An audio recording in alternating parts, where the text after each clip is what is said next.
Seja muito bem-vindo à nossa oração. Hoje nós vamos falar sobre por que faço o que faço. Ou por que a outra pessoa faz o que ela faz. Vamos compreender isso e eu tenho certeza absoluta que a compreensão e esse nosso bate-papo aqui hoje vai abrir os teus olhos e vai trazer muita mudança nos teus relacionamentos. Meu nome é Leonardo Rabelo, sou pastor. Seja bem-vindo aqui ao nosso canal. Se você ainda não é inscrito, faça hoje a tua inscrição. Marque o sininho no ato da inscrição. Deixe também o teu joinha neste vídeo para que o YouTube assim ele impulsione esta oração e deixe nos comentários os teus pedidos de oração. Vamos então ao texto de hoje. Vamos entender por que fazemos o que fazemos.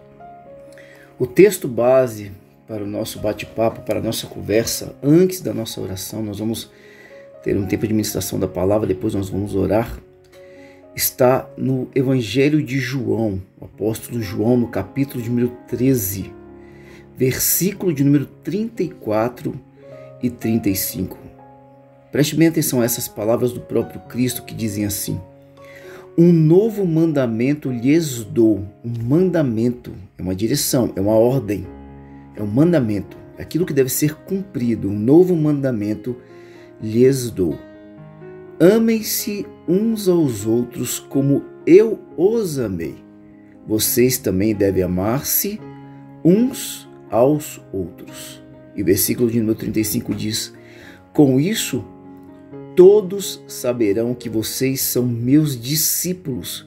Veja que ele está falando de uma característica dos discípulos dele. Com isso todos saberão que vocês são meus discípulos se vocês se amarem uns aos outros. Você hoje está em um relacionamento amoroso, talvez um relacionamento de amizade, quem sabe uma sociedade profissional.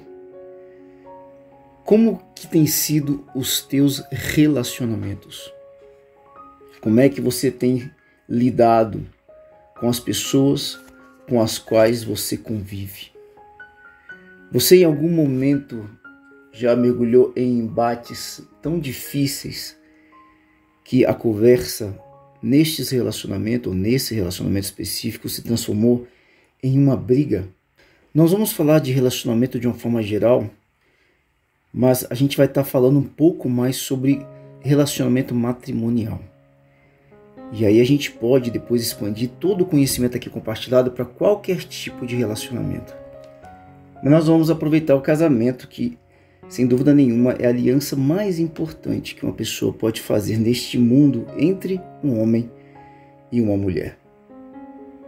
Se qualquer pessoa pudesse estar ali na tua casa, talvez no teu quarto, como espectador, observando o momento de discussão entre você e o teu cônjuge, o teu marido ou a tua mulher, o que essa pessoa veria? O que estaria ali diante dos olhos dela e o que alimentaria os ouvidos desse espectador? Provavelmente frieza no falar, grosserias, um tom de raiva nas palavras usadas, irritação, um interrompendo o outro porque um quer falar mais alto do que o outro, porque existe uma competição de quem é que vai ganhar essa disputa, acusações, críticas, esse verdadeiro espetáculo de horror. Um dia, a discordância e o motivo da briga é por causa da forma como educam os filhos. No outro dia, talvez porque o marido ele aceitou no Facebook o pedido de amizade de uma ex-namorada. Quem sabe no outro dia porque o marido está chateado que a sogra tem interferido demais no casamento de vocês. A grande questão aqui, meus irmãos, é que o verdadeiro problema nos relacionamentos não está, no caso que nós dissemos, na diferença no processo educacional das crianças, nem está no marido ter aceitado ou não o pedido de amizade no Facebook de alguém com o qual ele já se relacionou, muito menos no quanto que a sogra ou o sogro, ou outra pessoa, outro familiar, o cunhado, por exemplo, um amigo, está interferindo no relacionamento de vocês. O verdadeiro problema comumente não é aquilo que a gente vê. O verdadeiro problema não é aquilo que nós vemos. O problema comumente ele está mais profundo do que a nossa capacidade de enxergar. Vamos pegar um exemplo aqui para ficar mais fácil o entendimento. Vamos supor que dentro de um casamento o marido ele tem um vício. E a esposa vê o seu marido praticando aquele vício e o que ela pensa? Aquilo, o vício, é o problema. E o que acontece? Ela fica irritada, ela vai para cima dele, o critica, tenta conversar e pedir para ele mudar. E o que acontece? Nada muda. Por quê? Porque o vício não é o problema. Preste bem atenção no que eu vou te falar aqui agora. Há uma raiz, algo mais profundo que causa o vício. A grande questão é qual que é a origem do vício, o porquê desse vício, o que está além daquilo que os meus olhos estão conseguindo enxergar agora. A esposa, nesse caso aqui que a gente está utilizando, provavelmente ela não sabe o que é. Talvez nem o marido saiba. Agora os dois discutem em círculos, volta e meia, toda hora, a respeito daquilo que estão vendo como consequência de um problema mais profundo. Os problemas visíveis, dentro de uma analogia com uma árvore, são como folhas, ou galhos, ou até mesmo o tronco de uma árvore. Agora, as verdadeiras causas, elas são menos aparentes. Elas são difíceis de detectar e muitas vezes difíceis até mesmo de nós entendermos. Agora, a única razão dos problemas visíveis existirem é porque existe uma raiz que os alimenta. Se não houvesse essa raiz, preste bem atenção, se essa raiz for destruída, cortada, a árvore não vai existir mais. No exemplo que nós escolhemos, o vício deixará de existir. Quando nós descobrimos qual que é a raiz dos problemas nos relacionamentos, a gente passa a entender por que uma pessoa faz o que faz. Por que em um casamento a esposa faz o que faz, o marido faz o que faz, no relacionamento de amizade, no relacionamento de patrão e empregado, no relacionamento de amigos, de pais e filhos, por que fazem o que fazem? E, consequentemente, lutar por aquilo que se vê, na nossa analogia com a árvore, lutar por causa das folhas e por causa dos galhos, essas discussões certamente diminuirão. E diminuirão muito. Como o ambiente do relacionamento, aquele ambiente desagradável que costuma se formar entre você e a outra pessoa, essa sensação desagradável vai diminuir também. Olha só, querido, a eliminação de apenas uma raiz ruim vai resultar em muitos problemas solucionados de uma vez só. E aqui nós precisamos ser muito estratégicos, muito criteriosos, e precisamos buscar no Senhor discernimento espiritual. Colocar a nossa atenção e a nossa energia no verdadeiro problema. Só assim nós viveremos transformação em nossos relacionamentos. Todo demais é desvio de foco.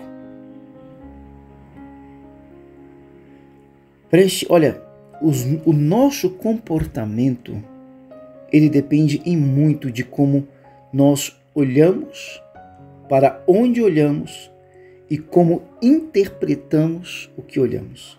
Você entendeu o que eu disse? Os nossos comportamentos, muita coisa, principalmente os nossos comportamentos, dependem muito de como olhamos as coisas, para onde estamos olhando e como interpretamos o que olhamos. Existe um livro que eu gosto muito chamado Os 7 Hábitos das Pessoas Muito Eficazes. É um livro de liderança, de gestão de pessoas, escrito pelo americano chamado Stephen Covey. Eles têm uma empresa, uma multinacional que trabalha com desenvolvimento humano, que está presente em boa parte do mundo. E neste livro, o Stephen Covey, ele traz um acontecimento da vida dele, algo que aconteceu no dia a dia dele, muito interessante. Permita-me compartilhar essa história contigo. O Stephen, ele comenta que um determinado dia ele estava fazendo uma viagem de metrô. Ele estava sentado, e ali sentado ele estava lendo o seu livro, ele estava lendo o seu jornal. Ele diz que o vagão, ele estava cheio. O vagão não estava cheio. Tudo estava tranquilo e havia até mesmo alguns assentos vazios. Em uma das paradas, em uma das estações, entrou um pai com 2 filhos, 2 encrenquinhas. Os filhos eram muito travessos, segundo ele, e esses filhos se sentaram ao lado do pai. E esses meninos, eles não paravam. Corriam para um lado para o outro, pulavam, gritavam. Imediatamente, o que eles fizeram? Com aquela atitude, eles tiraram a paz de todos no vagão. Até então estava tudo bem. Agora, aquelas 2 crianças estavam trazendo um problema para aquele vagão. E o mais interessante é porque o pai estava lá, sentado e com os olhos fechados. A sensação que as pessoas tinham é de que ele não estava nem aí, de que ele não estava nem um pouco preocupado com aquilo que estava acontecendo. O que o Stephen Covey fez? Ele relata que ele não resistiu à indiferença do pai. Ele se indignou e, muito irritado, ele foi até a direção do pai e perguntou para ele alguma coisa mais ou menos assim: será que você não consegue controlar os teus filhos? E o pai olhou para ele com a cara de assustado.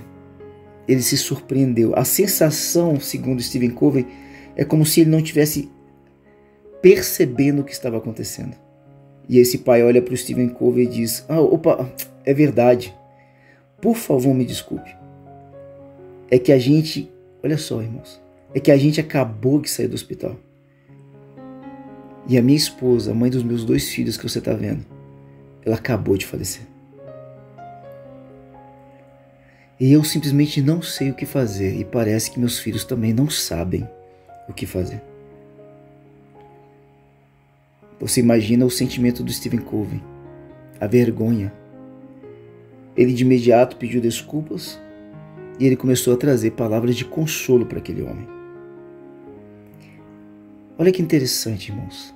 Imediatamente, olha o relato de Stephen Covey. Imediatamente, toda a irritação que ele tinha contra aquele pai, porque no sentimento e na mente dele, o quê? Ele estava censurando o pai, ele estava julgando aquele pai, ele estava condenando o tipo de paternidade que ele exercia com os próprios filhos. Ele havia sido foco do seu julgamento, aquilo que estava diante dos olhos dele.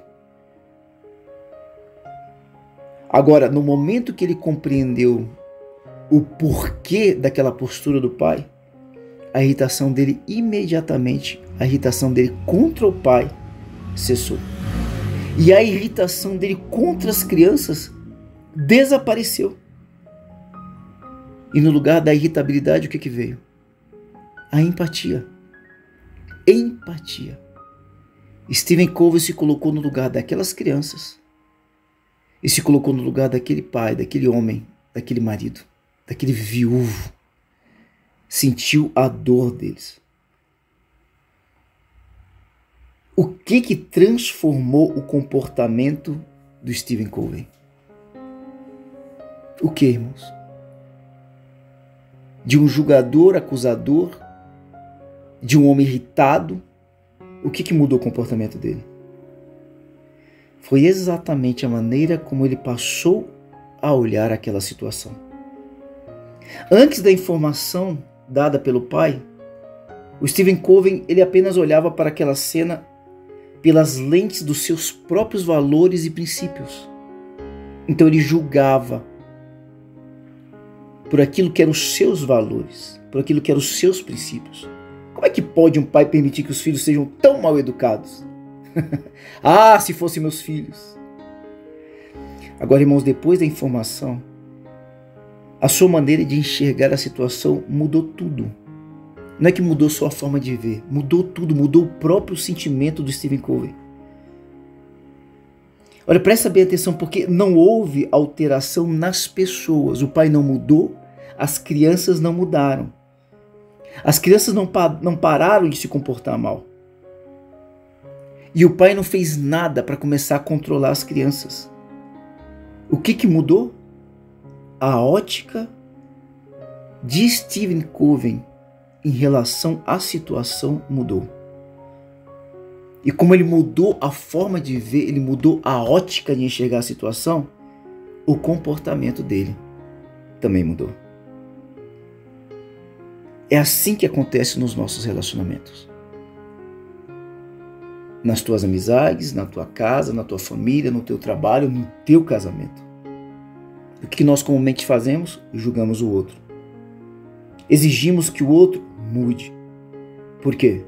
Porque nós enxergamos o outro e aquilo que o outro faz e as circunstâncias ao nosso redor com as nossas lentes, através das nossas experiências, dos nossos valores, dos nossos conceitos. Veja que é o eu gritando, que é a nossa vaidade, a nossa arrogância. Muito diferente do que Jesus diz e que o apóstolo João ele descreve, nós lemos no texto sobre o amor. O amor ao próximo. Vocês serão reconhecidos por muitos se amares. Isto é a oposição disso. Todo conflito que nós temos nos nossos relacionamentos acontecem porque não entendemos nem atentamos para o que realmente está por detrás de cada situação. Por isso que uma das primeiras atitudes que nós precisamos tomar para transformar a realidade dos nossos relacionamentos tem que ser mudar a nossa ótica, a forma como nós enxergamos, para onde nós olhamos, como olhamos e principalmente como interpretamos aquilo que nós estamos vendo. Então o desafio é saber para onde olhar, porque nem sempre a raiz é tão fácil de se identificar. O apelo de Jesus em João 3 é de relacionamento. Amar é se relacionar. E se relacionar é como se assentar à mesa com alguém e buscar, de forma talvez até curiosa, conhecer o outro e da sua parte se permitir conhecer também, se fazer conhecido. É muito importante que nós entendamos que o passado da pessoa com a qual eu estou me relacionando, ela afeta diretamente o presente dessa pessoa e o futuro dela. Amor é gastar e investir tempo conhecendo o outro. Quando duas pessoas, por exemplo, se casam, o passado de ambas também se juntam. Você entende isso? E são exatamente esses passados que determinam o comportamento de cada um dentro do relacionamento. E é por isso que nós não podemos olhar para a pessoa com quem nós estamos hoje, ainda que você esteja casado há muitos anos, estamos falando agora de casamento, olhar só para quem está diante de você agora, só para a pessoa pronta hoje. Nós precisamos saber quais são as raízes dessa pessoa. De onde ela veio? Quem que ela é? Quais circunstâncias e quais pessoas influenciaram essa pessoa? O que deixou e o que fez com que essa pessoa se tornasse quem que ela é hoje? E tudo que contribuiu com isso. Isso exige tempo, exige diálogo, exige sede em conhecer, exige amor. Amor é isso. Amor é investir tempo em conhecer e passar a enxergar muito dos outros a partir da ótica deles mesmos, nos enchendo de misericórdia, de piedade e de amor. Assim, meus irmãos, nós poderemos entender muito bem a situação pela qual nós estamos passando, a situação pela qual o outro está passando, e agir com eficácia para que as coisas possam ir bem, para que os relacionamentos sejam transformados e para que nossos relacionamentos possam ser benditos. Seja você um instrumento de transformação e edificação nos teus relacionamentos. Vamos orar. Senhor, meu Deus, eu quero te louvar por este tempo, por esta palavra, e eu quero te pedir, Pai de amor, para que o Senhor envolva cada um dos teus filhos que nos acompanham nesta oração, trazendo sobre eles transformação e vida, trazendo mudança. Coloca nesses corações piedade, misericórdia, que possamos sim, Pai, exercer o amor em um processo constante e contínuo de conhecer o próximo, de investir tempo no outro, enchendo-nos de piedade e de amor. Eu quero, através desta oração, abençoar os relacionamentos, declarando um novo tempo, em nome de Jesus. Aleluia. Que o Senhor te abençoe e te guarde. Que o Senhor estenda as mãos sobre ti e tenha misericórdia de ti. Como servo e ministro do Senhor, eu quero te abençoar. No nome do Pai, do Filho e do Santo Espírito de Deus. Amém. Amém, queridos. Compartilhe agora esta mensagem com outras pessoas. Se essa mensagem te edificou, permita que ela edifique outras vidas também. Deus abençoe.